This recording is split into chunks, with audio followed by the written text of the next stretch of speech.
Tere kõigile! Seekord räägin ma teiega Poolast, Katowicest, kus toimub interneti valitsemise foorum. See on üritus, mis toimub kord aastas, mis toimub ÜRO egiidi all ja kuhu tulevad kohale ÜRO ametnikud, poliitikud, tsiviilühiskonna esindajad, interneti kogukonna esindajad, tehnilised inimesed, parlamendisaadikud, ehk sisuliselt on siin läbilõige rahvusvaheliselt kõigist nendest organisatsioonidest, inimestest, kes ühel või teisel kujul interneti valitsemisega kokku puutuvad või sellel teemal kaasa räägivad. Ja minul on sellel aastal võimalus juhtida siin Euroopa Parlamendi delegatsiooni. Pean kohe tunnistama, et kerge see ei olnud, kuna COVID ja uus tüvi on ikka raputanud kogu maailma ja tegemist on rahvusvahelise üritusega, siis ka korraldajad pidid reegleid mitu korda muutma ja ka Euroopa Parlamendi delegatsioon, mis alguses pidi olema 10-liikmeline, nii suurena siia ei tulnud. Aga me oleme kohal ja ma arvan, see on oluline, sest esindades Euroopa Parlamenti, esindan ma siin paratamatult ka Eestit ja teen seda suurima hea meelega. Olen esinenud kõrgetasemelisel paneelil, seda saab jälgida YouTube'i salvestuselt.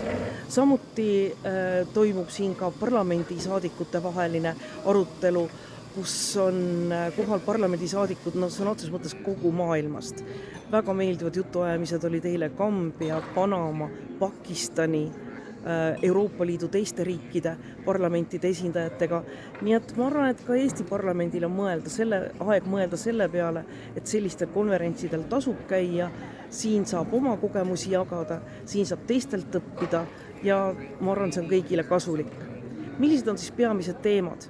Loomulikult on see interneti terviklikkus, interneti avatus, interneti julgeolek, interneti kättesaadavus.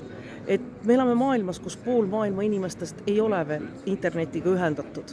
Ja pandeemia näitas kõige selgemini, kui palju me sõltume internetist, ja Eestis ei ole vaja seletada, see on osa meie igapäevasest elust, ehk internet on muutunud meile samasuguseks õiguseks nagu teised inimõigused.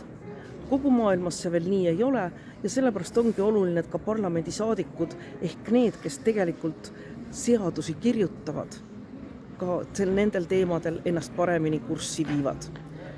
Parlamendisaadikud on rahvusvahelisel internetifoorumil osalenud nüüd juba 3 aastat. Mina olen käinud siin pikalt, käisin välisministrina, käisin diplomaadina, käisin rahvusvahelise küberjulgeoleku komisjoni juhina, nii et eks see on üks paras hektiline üritus. Palju on korraldamatust, palju on segadust, aga suur pluss on see, et sa näed ühes kohas kõiki neid, kellega sa tahad rääkida, kes on olulised ja kelle arvamus sulle korda läheb. Nii et minu nädal oli selline, täna lendan juba Brüsselisse ja seal jätkub igapäevane Euroopa Parlamendi töö. Kõigile soovin head tervist, vaktsineerige kindlasti, tehke 3. tõhustusdoos ja kohtume juba nädala pärast.